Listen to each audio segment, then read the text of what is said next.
I'm not asking you to understand. I'm asking you to stop pretending you care. A year ago, I thought I had it rough juggling a brutal class load and a job that paid just enough to remind me I was broke. But nothing, and I mean nothing, compared to what happened last March. It started with meatloaf. Yeah, I know, random. But that's how these things start, right? Ordinary-ass nights that spiral into chaos. We were at the dinner table, my adoptive parents Greg and Susan across from me chewing like they hated the food but wouldn't admit it. The TV was muted, and the silence in that room was so loud it buzzed in my ears. I was 22, trying to finish my degree in digital arts and working part-time nights at this gas station off I-15. Not glamorous, but hey, I was grinding. So yeah, dinner. I was moving peas around my plate when Greg gave me that voice. You know the one. The fake gentle I care, but I'm about to ruin your life voice. So, Mason, how's that engineering degree coming along? Boom. There it was. My stomach dropped like I'd missed a step in the dark. Actually, I said barely above a whisper, I've been thinking of switching majors. The air in the room legit shifted, like someone turned the thermostat down 30 degrees. To what Susan asked, no blink, no breath, just straight venom and sugarcoating. Digital media, animation, design, UI, UX stuff. I've been teaching myself for months already. Greg dropped his fork. Clang. Of course he did. Jesus, Mason. After everything we've done for you, you're throwing it away for cartoons. And there it was. That invisible contract they'd always tried to make me sign. We adopted you, so you owe us your life. Like I was some broken stray they patched up, and now I had to live the life they mapped out to make the rescue worth it. I stayed quiet, didn't yell. I'd learned that the hard way screaming gets you nowhere in that house except grounded even when you're grown. It's not cartoons, I said finally. It's real, it's tech, and I'm good at it. Susan stood up so fast her chair screeched across the tile. Crossed her arms. That looked like she was prepping for a sermon. Then be an adult, she snapped. Adults pay their own way. You want to do whatever you want with your life? Fine. You've got 24 hours to pack your crap and leave. Wait, UTF, was she serious? You're actually kicking me out, I asked, looking between them like some prank was about to be revealed. You made your choice, Greg said, not even looking at me. Now live with it. No discussion, no argument, no second chances. 1 minute I had a bed and a plate of bland meatloaf. The next I was an unwanted tenant in a house I used to call home. Mike, man, I got nowhere to go. That night I sat in my room surrounded by boxes I hadn't even started packing. I texted my best friend Mike, the only person who ever saw through the whole perfect family thing Susan and Greg tried to play off in public. Dude, they really did it. They kicked me out. He didn't even wait. Called me. You serious? Deadass. I got less than a day. Pack your crap. Couch is open. If you've ever been kicked out of your home and had nowhere to land, you know the way gratitude and shame get tangled up in your throat. I could barely speak, just muttered a broken thank you and started throwing stuff in a duffel. The next morning, I was out before they even came downstairs. I left the key on the kitchen counter and didn't say goodbye. No note. No begging, just silence. Homeless, but free. That's how it felt. Mike's place was a shoebox, 1-bedroom peeling paint, and this lingering smell of old ramen and weed, but it was mine. At least temporarily. His couch wasn't comfortable. His AC barely worked. But he didn't try to run my life. He didn't act like he owned me because he offered help.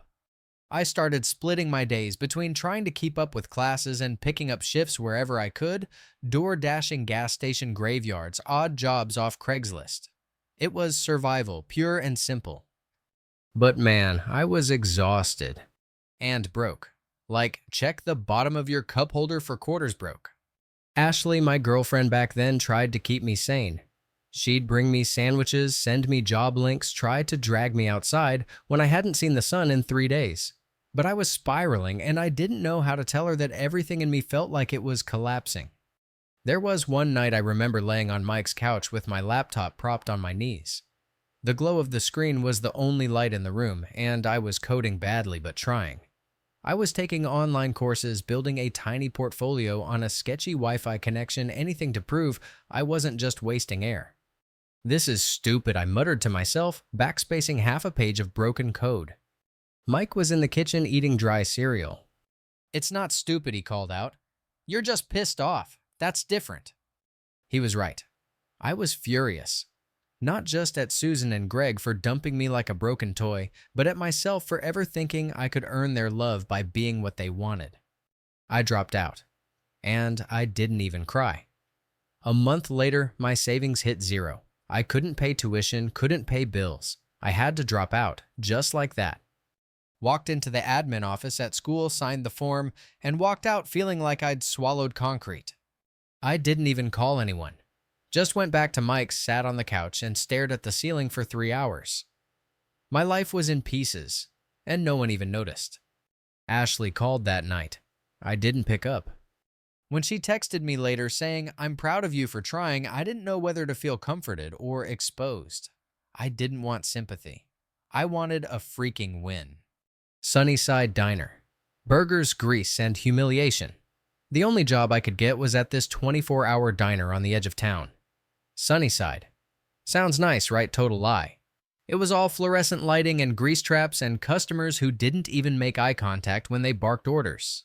But it was money, barely. My manager Earl was a washed-up ex-Marine who thought yelling made food come out faster. Move it. Rivera eggs don't flip themselves. I hated every minute of it. My clothes always smelled like burnt toast and old oil. My hands cracked from constant dish soap. But at least I wasn't dead. I kept telling myself that. It was the only thing that made it feel survivable. Then came Trevor, and a goddamn turning point. One Thursday, this guy came in during the lunch rush. He looked like he hadn't slept in a week, tie, crooked eyes, baggy, typing on his phone while shoveling fries into his mouth. He paid cash, and as I was handing him change, he looked over at the laptop I had behind the counter, an old piece of crap I used to practice code during breaks. You into coding? He asked, almost absent-minded. Trying to be, I said, learning on my own, digital design and front-end mostly. He raised an eyebrow. You got a portfolio. I blinked. Was this happening? Yeah, sorta. Why? He handed me his business card. We're hiring juniors. Send me something. I'll take a look. I swear to God, I held that card like it was a winning lottery ticket. I didn't sleep that night. The second my shift ended at Sunnyside, I sprinted back to Mike's, kicked off my shoes, and booted up my busted laptop like it was some mission-critical war machine. My portfolio half-baked. My resume pretty much duct tape and good intentions. But I didn't care. I cleaned it up the best I could, clicked send on that email to Trevor, and sat there staring at my inbox like it owed me something. And then, nothing. For days. I started spiraling again. Maybe he was just being polite. Maybe he was full of shit. Maybe I was dumb for even thinking this would turn into something real. But then, 5 days later, I got the email. Hey, Mason, thanks for sending your stuff. You free this week for a quick interview. I sat there rereading that line like it might disappear. I think I actually laughed out loud, or maybe choked. It was one of those weird sounds that happen when you're so surprised something good actually happened, you forget how to react. The interview wasn't some big corporate deal, just a tiny startup office over a bookstore downtown. I borrowed one of Mike's cleaner flannels, printed my resume at the gas station for 25 cents a page, and rehearsed my story in the mirror like a psycho the night before. Trevor greeted me in a hoodie. Chill, dude. He led me to his boss, Tina, this sharp, no-bullshit woman with a clipboard and the kind of eyes that made you sit up straighter. She didn't sugarcoat anything. No degree I see, she said, flipping through my resume. Nope, I replied. But I've been teaching myself for over a year. HTML, CSS, some JavaScript, UI, UX design. I build mock-ups for fun. Fun, she raised an eyebrow. Well, not fun like roller coasters, but yeah, I like solving problems. She smirked, then slid her laptop across the desk. Fix this menu layout. 10 minutes, go. I froze. Total brain fart. My hands were sweating. I thought I was about to puke. But I clicked around, took a breath, and started troubleshooting. I didn't crush it, but I didn't crash the whole thing either. When I looked up, Tina just nodded and turned to Trevor. He's rough, but teachable. That was it. That was the offer.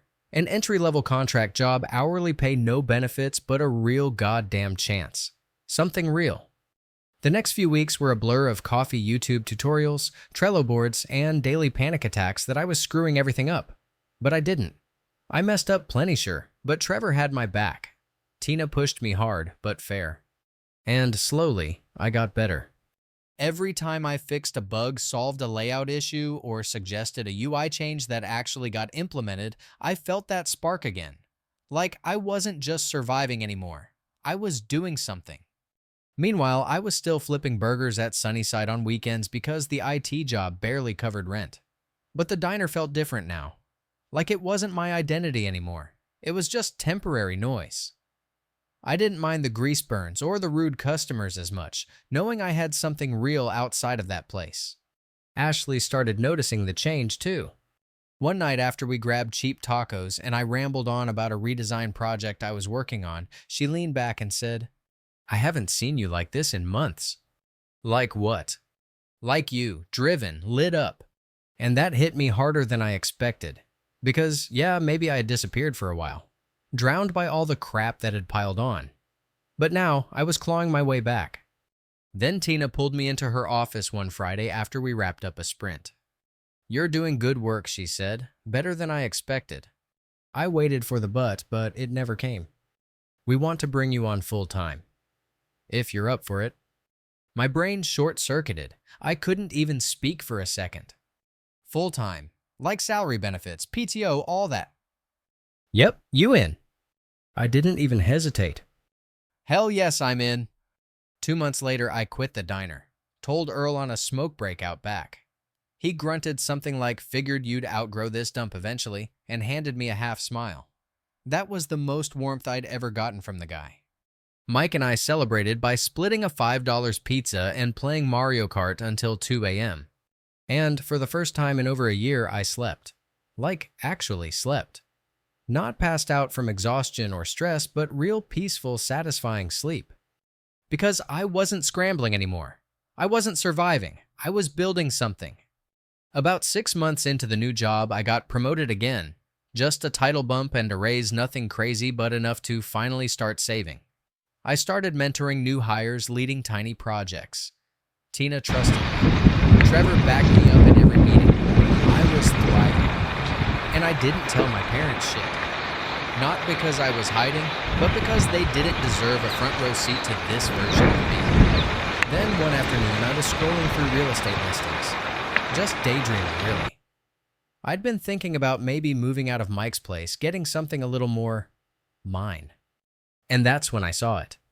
The house. Their house. Greg and Susan's place, the one they threw me out of, listed for sale. At first, I thought it was a mistake, but nope, there it was. New photos, price tag, and a note about the landlord offloading properties. I sat there staring at the screen. This weird mix of adrenaline and nausea kicked in. Should I? Would it be insane to? Yeah, it would. So of course I did it. I called a real estate agent that same day. We toured it the next week. I didn't use my name, went through an LLC I just formed. My offer went in under asking. It got accepted, no questions asked. That house, the one I was booted from like some stray dog. Now it was mine. The day I got the keys, I didn't even go inside right away. I sat in my car, engine off, just staring at it. The porch where I used to eat ice cream as a kid. The crooked mailbox Greg never fixed. The window to the bedroom they'd emptied before I was even gone. And all I could think was, you thought I was nothing. So I renovated it. But not for me. I turned it into a transitional home shared housing for college students who'd been kicked out like I had. Disowned, disrespected, displaced. Kids like me trying to build something from nothing while getting called ungrateful for simply wanting a different path. I called it the Second Door Project. Because sometimes the first door slams in your face and you have to build your own. A few weeks after we opened, I got a call from the property manager who'd handled the old lease. Apparently the previous tenants, Greg and Susan, wanted to meet the new owner. Said they had some concerns about the rent increase. I didn't even flinch. "Tell them, sure," I said. "I'll swing by this weekend." I didn't tell anyone. Not Mike, not Ashley. I just showed up that Sunday, rang the doorbell, and waited. Greg answered. He stared at me for a solid 5 seconds before his face cracked. Mason. Hey, I said casually. Nice to see you again. We need to talk about rent. Greg didn't say anything at first, just stood there like he'd seen a ghost. Honestly, that reaction was better than anything I could have hoped for. He looked older than I remembered, or maybe smaller. It's weird when someone loses their power over you, they kind of shrink. He used to be this towering figure in my life. Now, just a tired old guy in a faded flannel holding onto a house he didn't even own anymore. Susan peeked around the corner a few seconds later holding a mug. When she saw me, her mouth dropped open like she'd just swallowed her own tongue. You, she said. Yup, I nodded. Me. She blinked, still processing. What are you doing here? I own the place, I said, stepping inside. Remember that eviction notice surprise? I signed it. The silence that followed, delicious. You ever hear air get heavy? It was like that. Like the house itself was holding its breath. I walked into the living room like I belonged there, which I did. More than they ever made me feel like I did. So I said, glancing around, you wanted to discuss the rent. Greg finally shook off whatever glitch he was having and crossed his arms. Triple the rent. Are you insane? Nope, I said. Just fair. Property values have gone up. Market's tight. You know how it is. Susan looked like she was going to spit venom. We can't afford that, and you know it. Sounds like a personal problem, I said. You wanted me to grow up and handle my own business, right? Well, this is my business. Greg paced. I could tell he was trying to figure out a way to flip the script. Maybe guilt me. Maybe throw the adoption back in my face like he always used to do. You think this is funny what you're getting revenge now? Not revenge. I shrugged. Just accountability. But if the shoe fits. Susan set her mug down a little too hard on the coffee table. This is petty. We took you in, fed you, gave you a roof. And then kicked me out for not being your puppet, I snapped. Don't act like you were saints. You wanted obedience, not a kid. Her mouth opened, then closed. No comeback.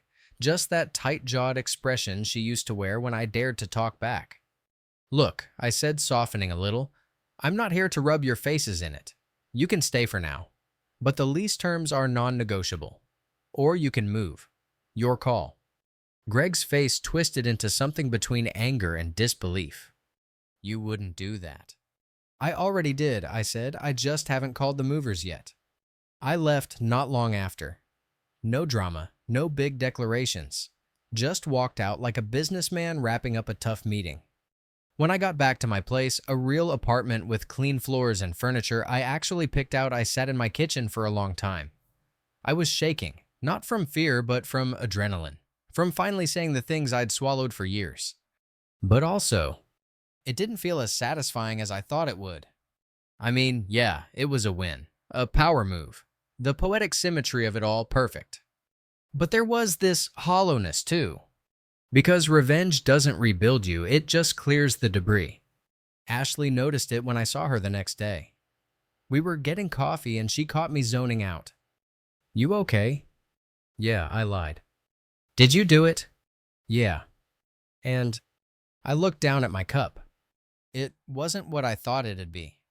She didn't say anything for a second, then just reached across the table and took my hand. Because you've outgrown them, she said quietly. You thought this was about payback, but it's really just closure. That landed. Over the next few weeks, I started hearing things. Apparently, Susan and Greg had been telling neighbors all kinds of crap, that they were being evicted unfairly, that I tricked them, played dirty. You know the usual narcissist, I'm the victim playlist. Did I care? Barely. But what pissed me off was hearing they'd told someone I manipulated them into adoption. That I used them. That was a line. So I called our old family lawyer. Guy hadn't heard from me since I was 17. Told him I needed to draft a cease and desist and maybe prep a defamation case depending on how loud things got. I didn't file anything. Just had the letter delivered to their door certified. They stopped talking real quick after that. Meanwhile, the second door project was booming. Word got out through a couple local college forums, and suddenly I had a wait list of students looking for transitional housing. I expanded to a second unit, applied for nonprofit status, got a small grant from a community foundation. It was real. I had kids coming in with duffel bags and tired eyes telling me the same story in different words. My parents kicked me out when I told them I'm gay. They cut me off after I changed majors. I was just too different. And every time I'd look them in the eye and say, I get it. You're safe here. One kid, Jason, reminded me a little too much of myself. Smart as hell but quiet. Twitchy around authority. He told me his mom called him a failed investment when he dropped pre-law to study music production. That hit me hard. We sat on the front steps one night and I told him the truth. I used to live here too, I said.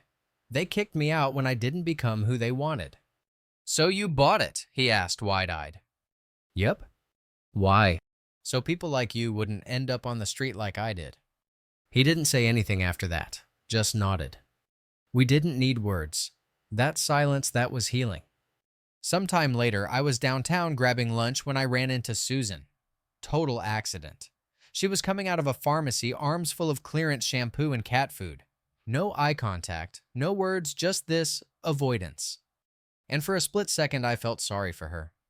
Because here was a woman who burned her own bridge, lit the match, and then acted shocked when no one came back to carry her over. She had the chance to be part of my life, of this story. But instead, she chose pride, control, fear. And now, she got to sit in the ashes.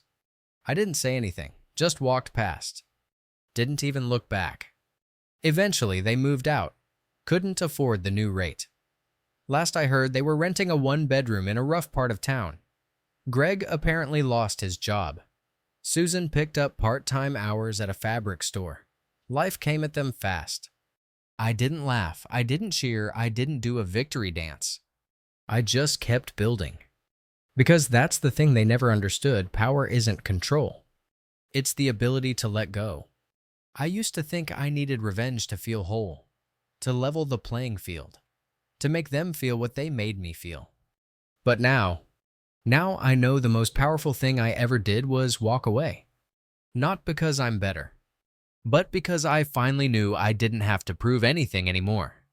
They tried to make me small, and I became something bigger than they'll ever understand. Jason moved out 3 weeks later. He landed a part-time job at a sound studio downtown and finally scraped together enough to get his own place with 2 roommates.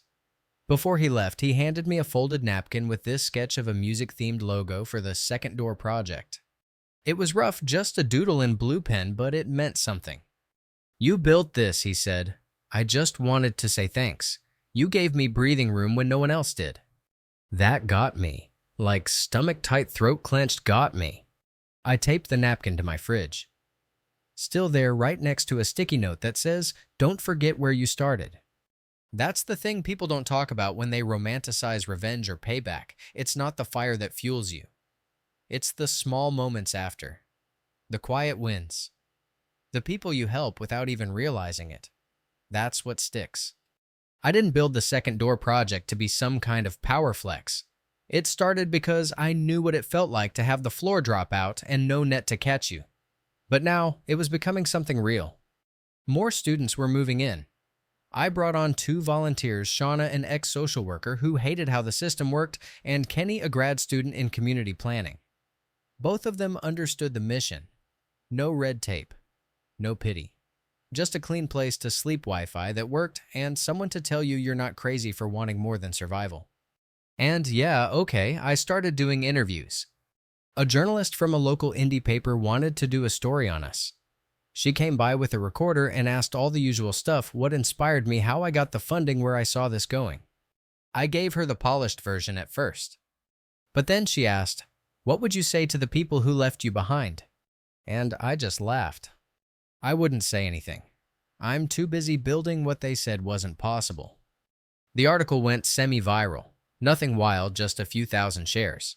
But it brought in donations, gift cards, food supplies, a couple of used laptops. Someone even offered to repaint the kitchen for free. And with that momentum, I filed paperwork for nonprofit status. Got a fiscal sponsor, Kenny helped me write our mission statement and bylaws. Shauna built intake forms and set up a basic trauma support flow for new residents. We were still tiny, still scrappy, but no one could say we weren't real. And somewhere in the middle of all that, between site visits and intake calls and scraping paint off old bedroom walls, I realized something weird. I wasn't angry anymore. Don't get me wrong, I didn't forgive Susan and Greg. That bridge was ashes. But the rage that used to keep me awake at night, that tight coil of bitterness in my chest, it was gone. Or maybe not gone, just repurposed. A couple months after the article dropped, I got an email. Subject line, read the article, we need to talk.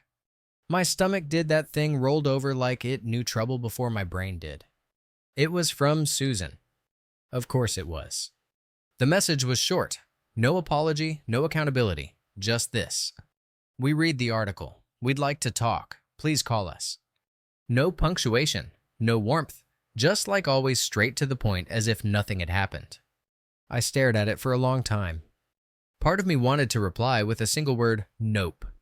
Another part of me, some weird leftover emotional attachment, was curious. What the hell did they want now? Closure A, thank you for the house. An explanation of how I managed to not crash and burn. I called Ashley. You're not seriously considering meeting them, right? She asked. I don't know, I said. Maybe, just to hear them out. Mason. They threw you out. They didn't call when you dropped out, didn't check on you when you were couch surfing, and now that your name's in the paper, suddenly they remember you. She wasn't wrong. She never was when it came to them. But I needed to see, not for them, for me. So I agreed to meet. Neutral location. A coffee shop near the edge of town. Public enough to avoid a scene. They showed up 10 minutes late. Greg looked tired. Susan had a full face of makeup and that forced smile she used to wear at PTA meetings. We all sat down this awkward triangle of tension and bad history. No one spoke for a second. Then Susan leaned in hands clasped like she was praying. We read about your project. It's impressive. Thanks, I said flat. We had no idea things got so bad for you. I almost laughed. No idea. You kicked me out. We were trying to push you, Greg said. You were drifting. I was surviving, I snapped. I was trying to find a life that didn't feel like a cage. Susan flinched but didn't back down. We made mistakes, she said, but we're still your parents. And that did it. No, I said. You were guardians. You raised me, sure. You fed me, put a roof over my head. But parenting that requires something else. Presence, acceptance, love without strings. You didn't do that. You tried to mold me into a product you could be proud of. Greg's jaw clenched. You're being dramatic. You're being delusional. I stood up. I didn't come here to rehash every wound. I came because I wanted to see if you'd changed. I looked at Susan. But you're still performing. And then at Greg. And you're still pretending none of it mattered. They both just stared at me, mouths open. Good luck, I said. With everything. And I walked out. I didn't cry. I didn't look back. I didn't wonder if they'd follow me or call or beg. Because the thing I finally understood, some people don't want to repair what they broke. They just want access again. And I was done giving them access to me. A few weeks after that, I got a small grant from a tech nonprofit focused on social equity. It wasn't huge, just enough to cover a new fridge, a couple twin beds, and hire a part-time coordinator. But it meant we weren't running on fumes anymore. And one of the weirdest moments came in the form of an email again. This time from a professor I'd had during my first year in college. The one who said switching to digital arts was a waste of time. Saw your story, she wrote. I was wrong about you. If you ever want to speak to my class, I'd be honored. I stared at that one for a while too. Not because I needed her validation, but because it proved something I'd suspected for a long time. The world isn't fair. But if you keep showing up even when no one believes in you, eventually you become the proof. The house had changed too. Walls repainted, bedrooms reorganized, kitchen fully stocked. We hung string lights across the porch and built a tiny bookshelf in the front hallway with donated novels and journals for residents to borrow. The old energy was gone. No more walking on eggshells. No more silent dinners and fake concern. Now it was laughter in the kitchen at midnight, Spotify playlists echoing down the hall, the smell of ramen and takeout and microwave popcorn. A house filled with real life, real mess, real healing. And every now and then I'd stand in the living room and just take it in.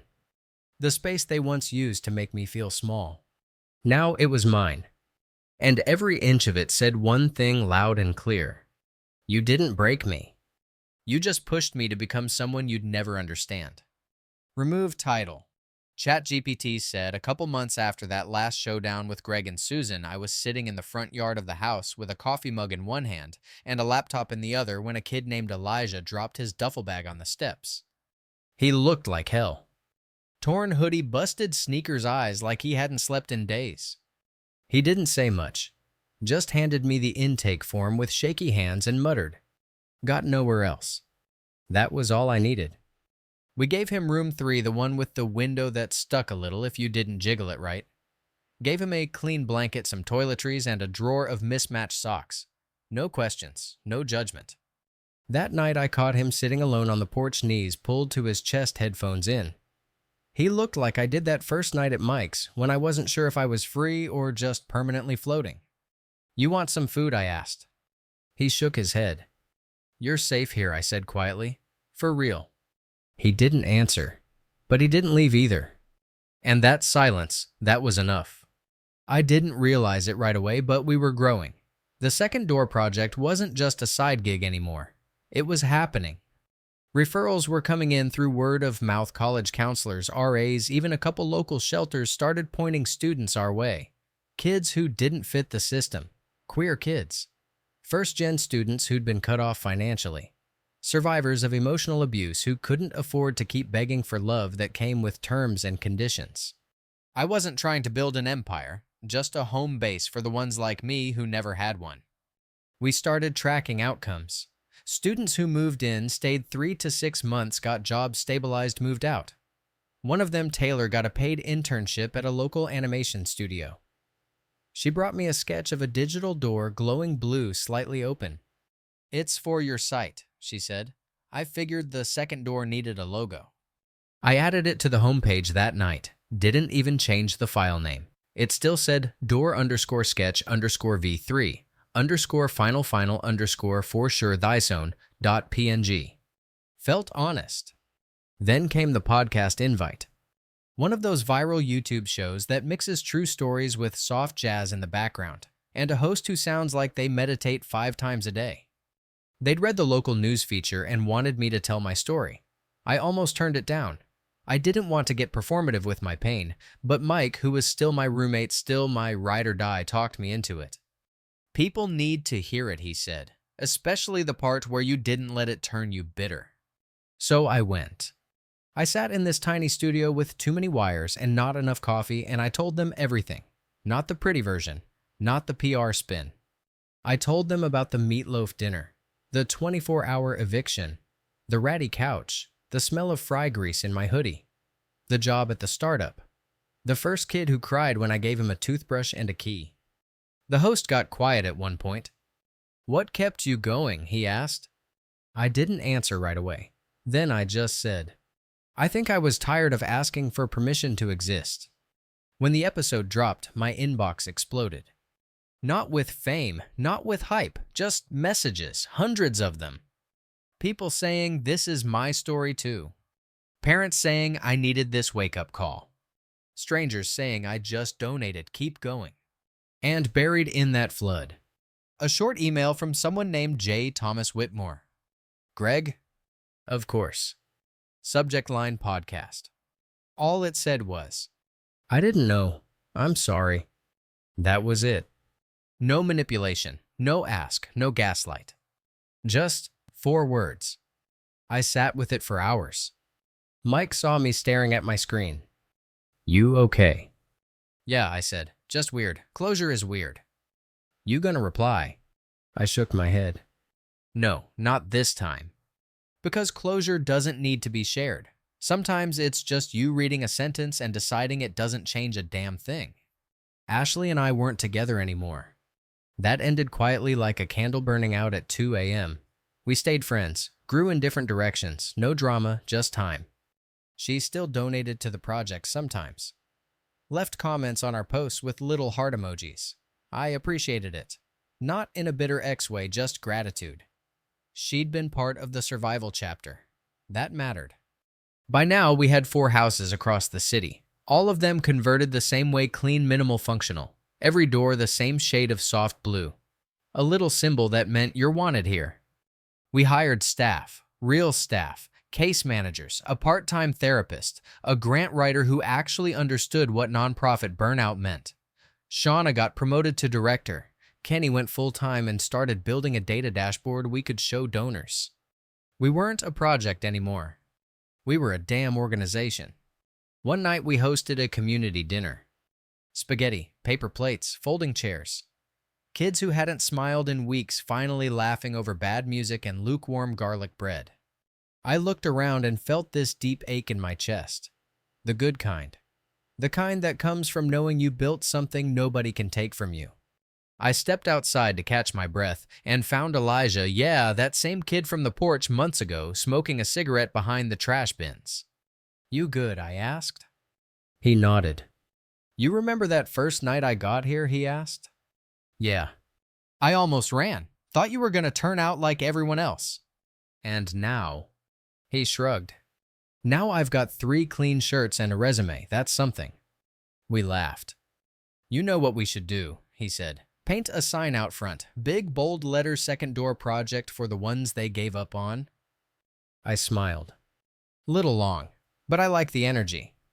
That night, I sat on my old mattress laptop on my legs and rewrote the mission statement. Not for donors.